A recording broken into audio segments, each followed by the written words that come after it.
Good day everyone, I am Briggs Ian Corfus Dansalan and my task for today is to recite the basic counting in Taekwondo, basic command in Taekwondo, and Korean terms of kick in Taekwondo. So without a further ado, come on, let's get started.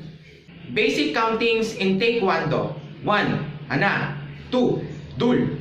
3. Set. 4. Net. 5. Dasut. 6.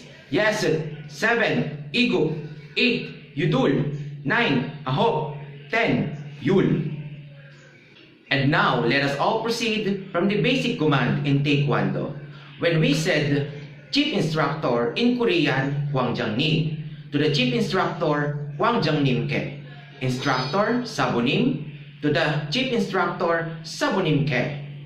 Attention, Chariot, Bow, Nyongre, John B, ready, to the flag, Cookie, and the Hayo. And now let us all proceed from the kick in Taekwondo. Kick in Korean, chagi. Side kick means in Korean is yup chagi. Front kick in Korean, up chagi. Roundhouse kick in Korean, dolyo chagi. Turning side kick, dwai chagi. Punch kick, hudeo chagi. And the full moon kick in Korean is bandal chagi. That is all. Thank you.